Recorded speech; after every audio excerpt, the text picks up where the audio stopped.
So, it's 3 a.m. in the morning. Exactly, we're talking about 3:14 on a Friday, or possibly a Saturday.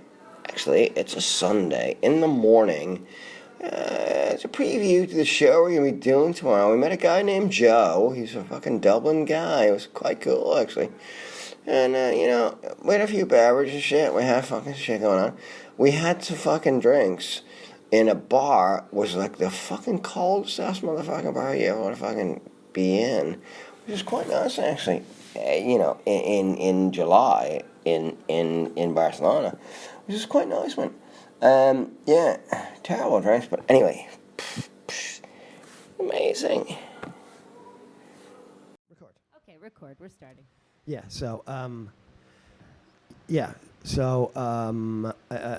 Today,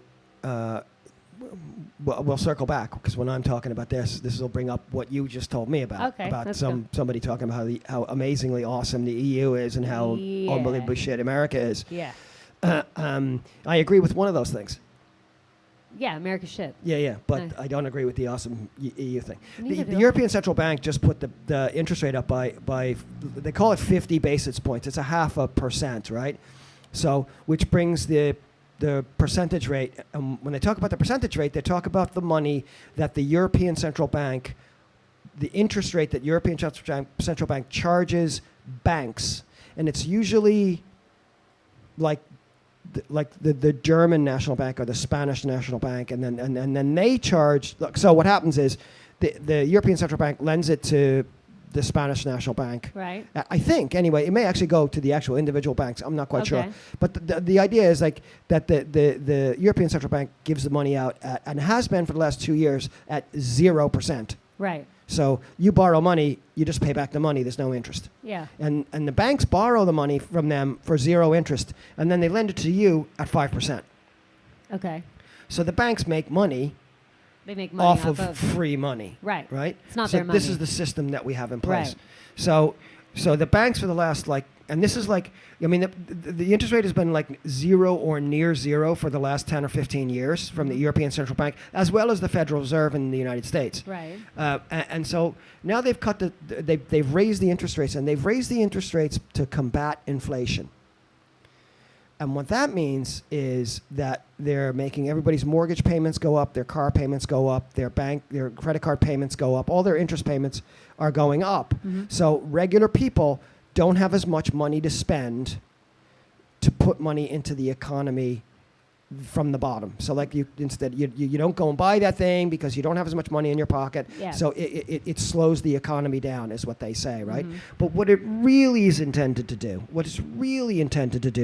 and Larry Summers, who was the Treasury Secretary for Bill Clinton back in the day, back in the 90s, he said it. He said what America needs is 10% unemployment rate for a couple of years to slow the economy down, to slow down inflation. And basically, it's Keeping people down. Keeping people down. It's keeping people down and making sure that the money stays where the money belongs Right. in their mind, which is up there. Up the top. Right? So Yeah. what happens, like the European Central Bank, raising the interest rate to now 0.5%. It's 0.5% that a big bank, say La Caixa. You're with La Caixa, I'm with La Caixa, Mhm. we're all with La Caixa, Yeah. right? The biggest bank in Spain, or maybe second biggest, second or third anyway. There's 3 of them. Okay. This fucking La Sabad- Caixa, BBVA, and Sabadell is some big one. Santander. Oh, Sabadell's Santander. part of Oh, yeah, one no, of the other ones. Santander's Sabadell bigger. got swallowed up by one of them. Santander is way Santander. So they borrow money at 0%, right? So let's say they borrow 100,000, right? Just to make the math easy to do, right? Mhm. They borrow 100,000, Yeah. right?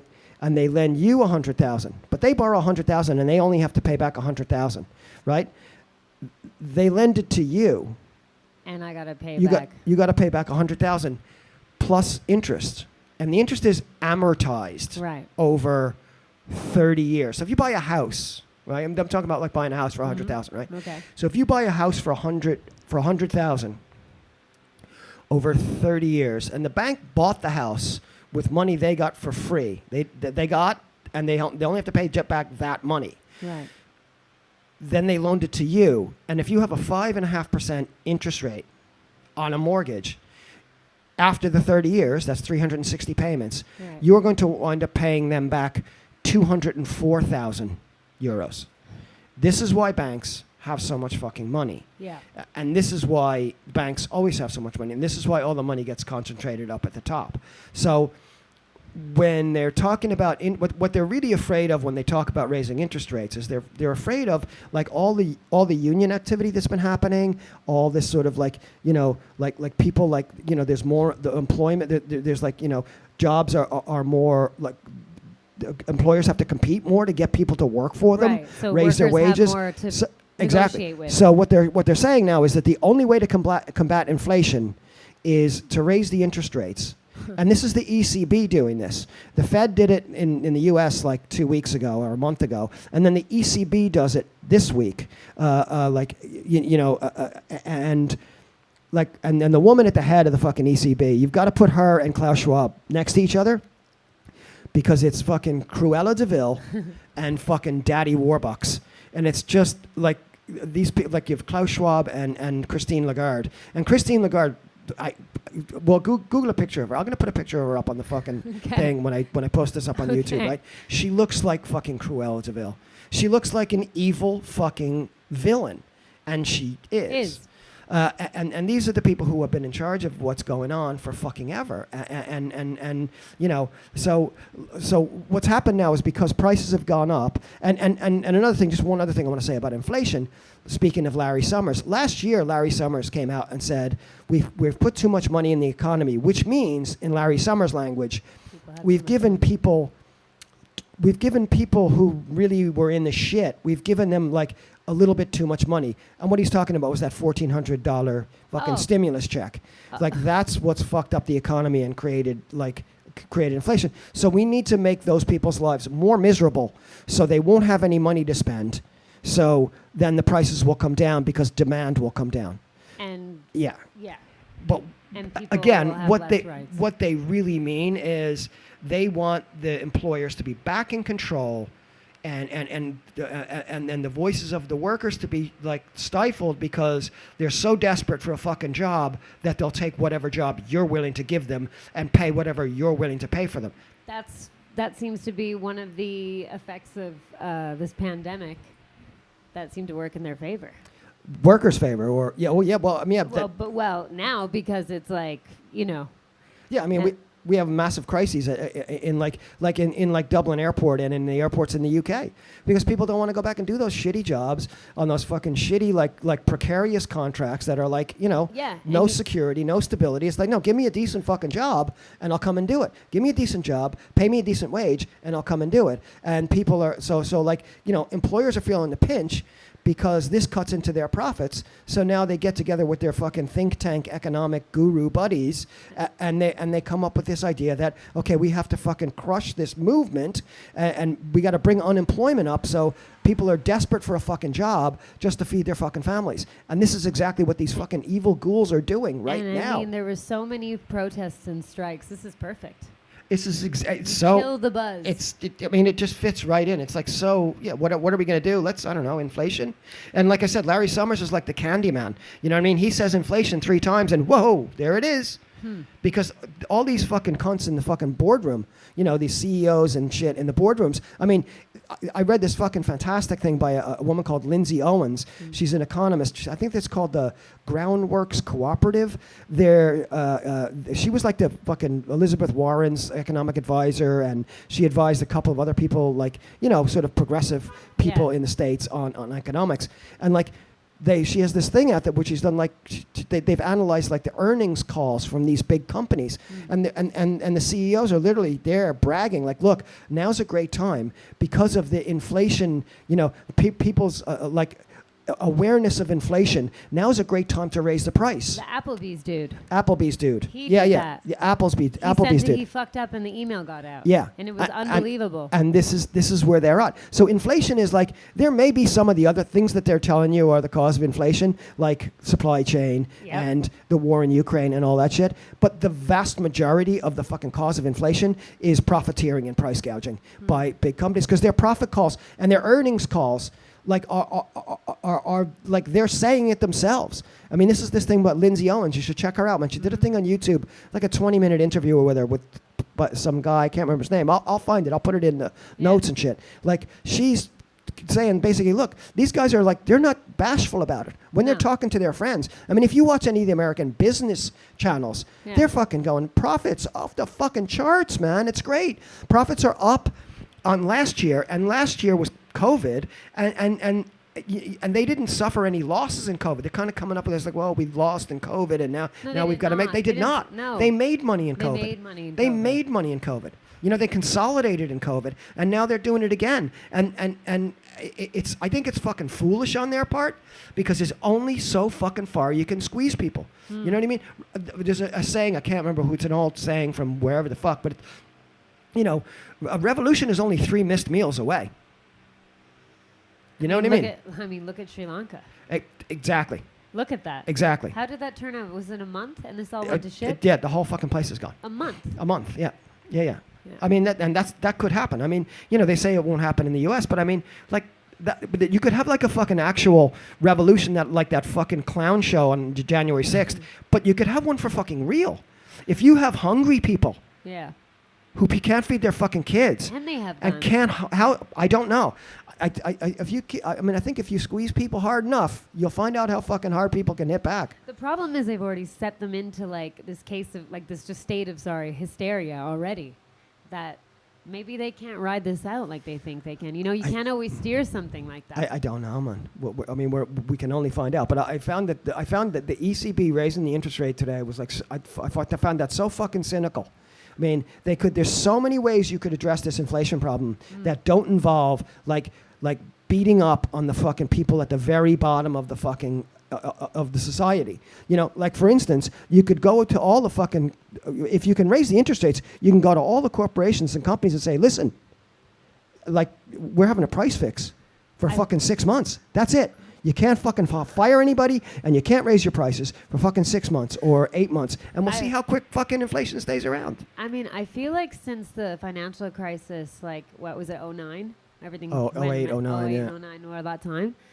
All that shit about austerity came out much more here in Europe, you know? And it's continued on through after the pandemic, where it's like... Well, they did austerity in Europe because they already had it in the States. Yeah. They've always had it. Well, yeah. That's a state of existence. But I mean, like, in Europe, it's like you hear it more. And I feel like maybe they don't realize that their social safety nets are going. Well, I mean, they have to go. I mean, you look at what's happening in Britain now. I mean, there's an election for fucking. I mean, there's like a tiny group of probably, I don't know, if it's 5,000 people, I'd be surprised, who are Conservative Party members. I don't know. I could be wrong. Correct me if I'm wrong in this, but it's definitely not. In a country of 65 million fucking people, it's not anywhere near a democratic representation. And the same small group of people are going to elect yet again the leader of the country after failing miserably, fucking 4 times. But miserably. Yeah. I mean, miserably, like 4 times. Yeah, but it's the same with Biden. No, I totally agree. These people are in cahoots. I 100% agree. I mean, I watch American news, and they're talking about what are we going to do about Biden running in 2024? Who gives a fuck? Yeah. Doesn't matter. I mean, he it doesn't didn't do matter. Anything. Yeah. I mean, and like then you have all these like weirdo fucking people who are like, you know, who are Republican true believers, and they think that like somehow they think that like Biden went and kissed fucking Saudi Arabia's ass and like, you know, fist pumped with the fucking bin whatever fuck his name is, right? And somehow these people think that Ron DeSantis, when he's president, will not go and do the exact same fucking thing. I mean, what? Come on. Really. Pull the other one. You know what I mean? Yeah. Honestly. But this is just distractions. Yeah. This is just stupid shit. Yeah. This is just stupid shit. Anyway, what was your thing about Europe that you were telling me? Sorry. Oh, no. I just... you know, we need a break before that one because I got to explain a little bit more to you. Okay. Yeah. All right. Okay. I think we got a delivery anyway, so...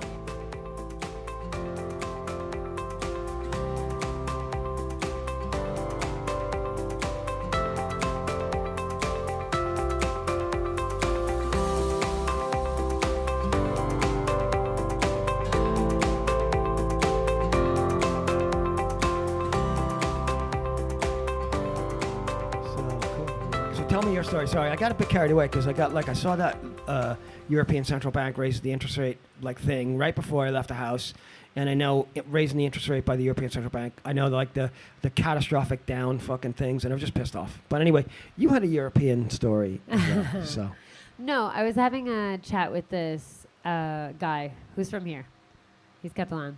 And we were just talking about the EU and America in relation to how fucked up this world is. And I was like, yeah, American interventionism is pretty bad. He was, really fucking gung-ho about them being evil. And he's right.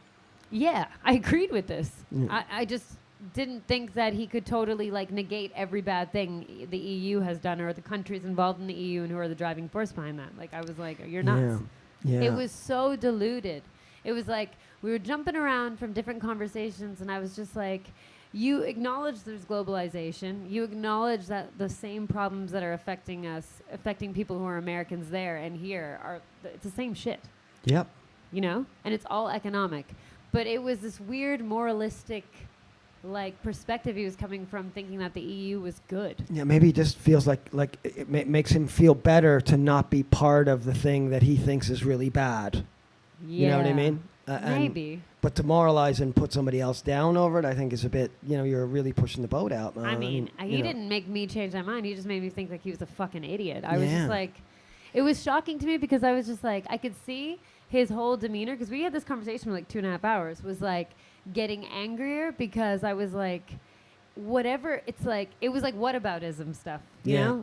But what about that? But what about that? Yeah, and that's it's easy to fucking fall down that rabbit hole of that fucking stupid argument. Well, because there's also another thing of that. It's it's really easy to just go America bad and they're bad for all evil, and then not hold anybody else responsible. I've lived in Europe for 35 years now. Yeah. So You're used to that.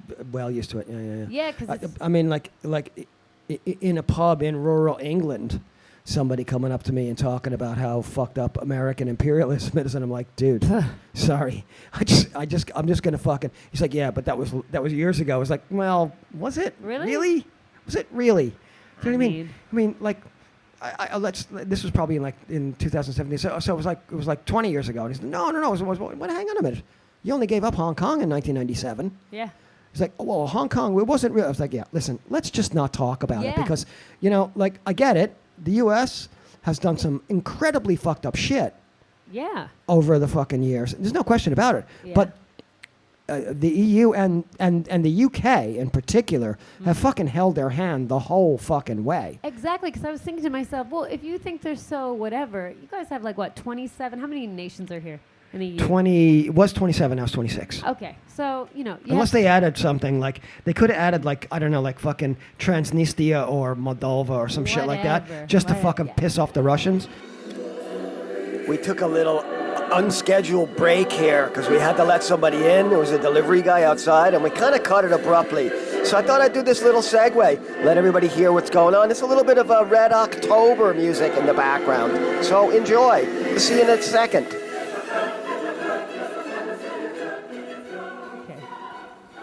So we're back, yeah. We had a delivery issue. We always have technical issues. So what I was saying was, if there's that many nations in the EU, why is it that nobody is responsible, to stand up to them? Yeah. It's super weird. I was just I guess you guys just roll over and take it, I was starting to be a bitch, but I was just kind of what the fuck? It's kind of designed that way. I mean, the EU wasn't some just magnanimous fucking altruistic fucking organization that was just let's all get together and hold hands and be peaceful and happy. Yeah. The fucking bankers came up with this shit, man. It was look, how can we move people to where we need them to work for the least and move capital to where we want it? And that was it. It was the free movement. It was the EEC, which was the European Economic Community. Yeah. I think that was in as early as the 50s. I think that started. Yeah. And then it was that was the European. Anyway, there's the European Economic Area, and then the European Economic Community, and then it turned into the EU. Bullshit. It's been since after since about. It's about 54, 55, after the whole rubble of World War II was cleaned up. And it was basically the U.S. and Western Europe against the Soviet fucking Union. Yeah. And that was it. And that was why Europe was like why the U.S. and the U.S. banking and the international finance community supported Europe so much was for that reason. And you know, some good shit came out of it. I mean, Europe has there's a lot of shit in Europe that's better than in the U.S. Yeah, I mean, because I mean, a lot of the things, it makes sense that a lot of social safety nets and everything are common throughout Europe because they were destroyed after World War II. Well, also, they were right next door to the Soviet Union. Yeah. So the whole idea was like, we got to stop them because they're giving them all this shit. Yeah. We better give them some of this shit.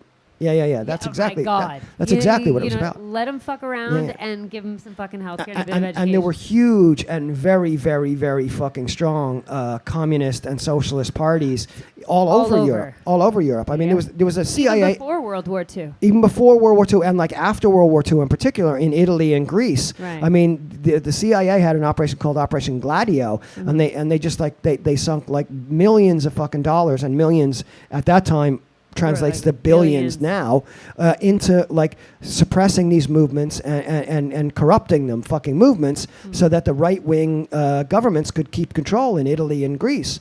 You know, they really didn't.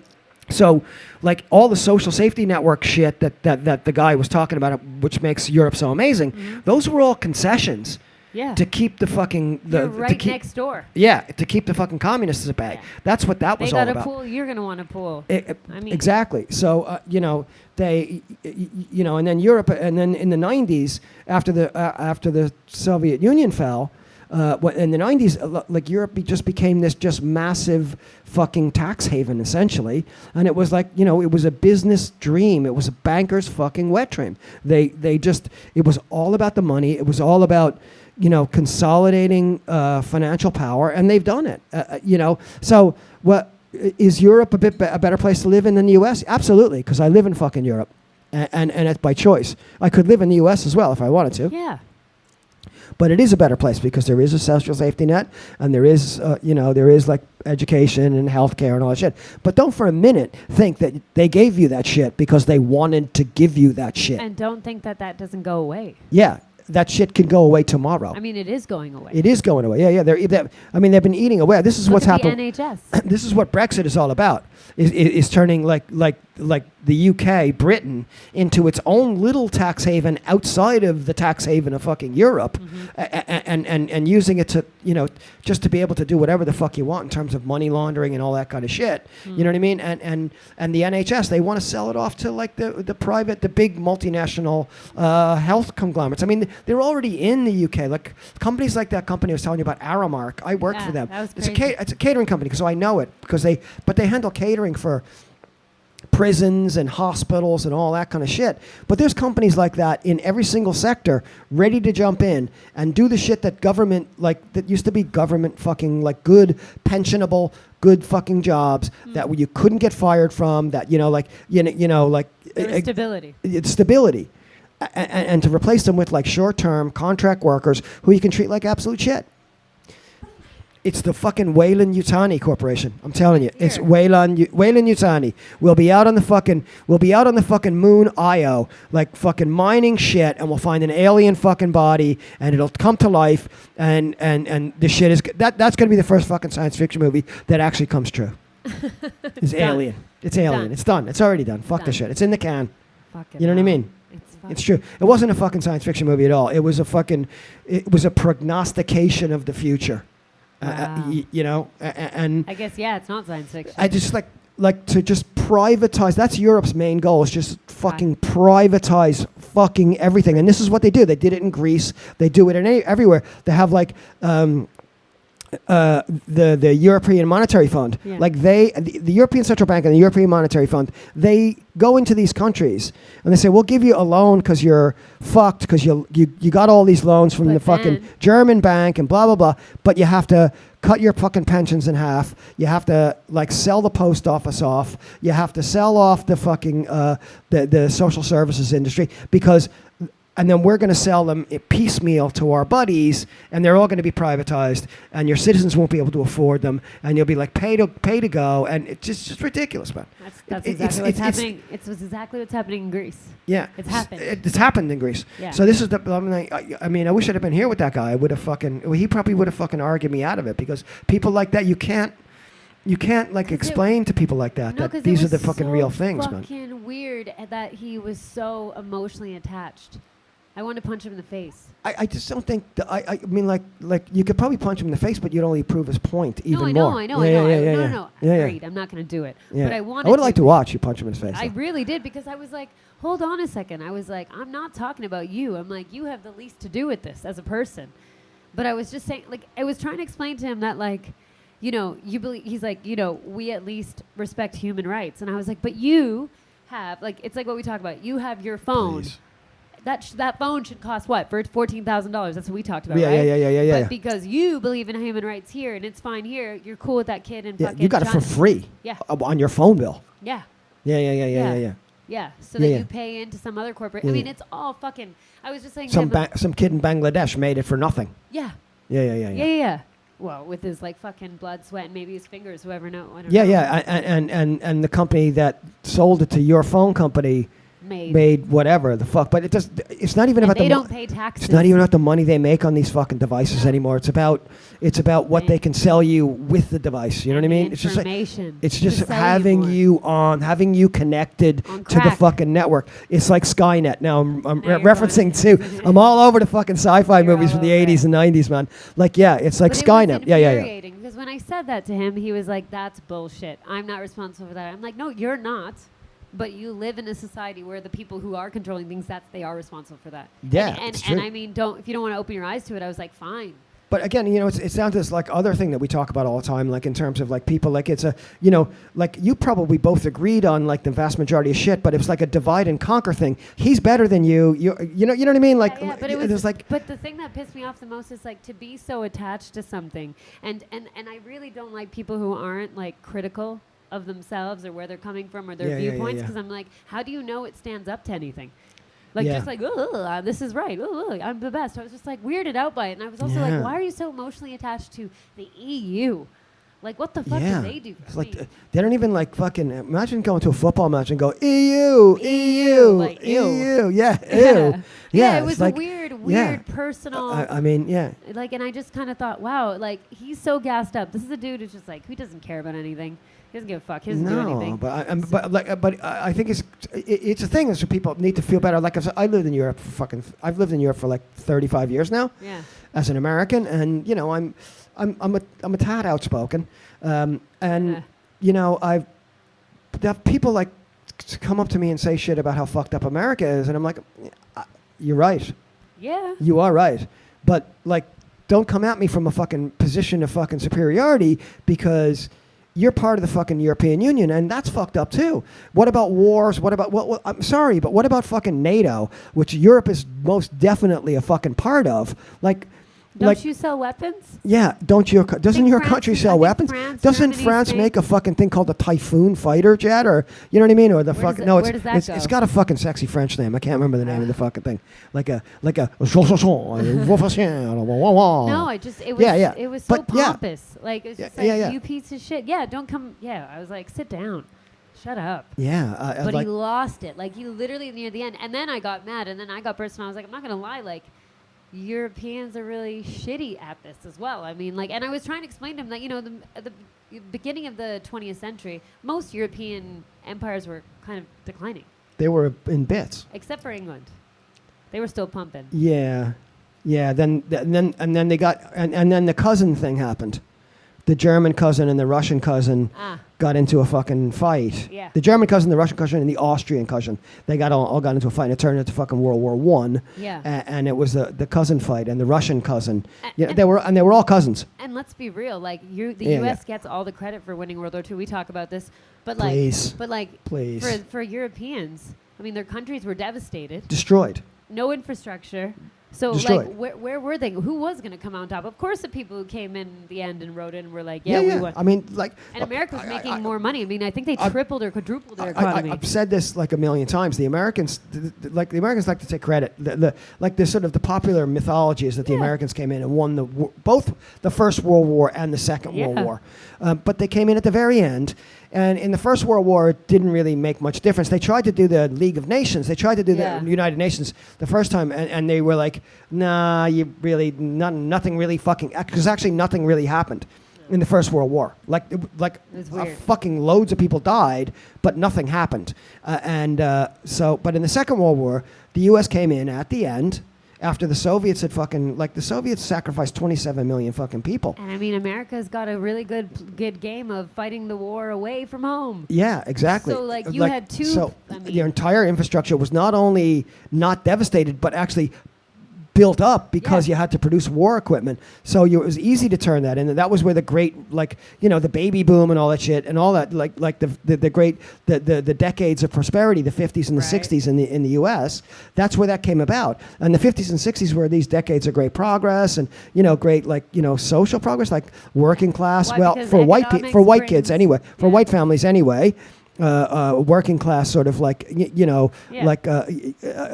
participation in the American dream thing, blah, blah.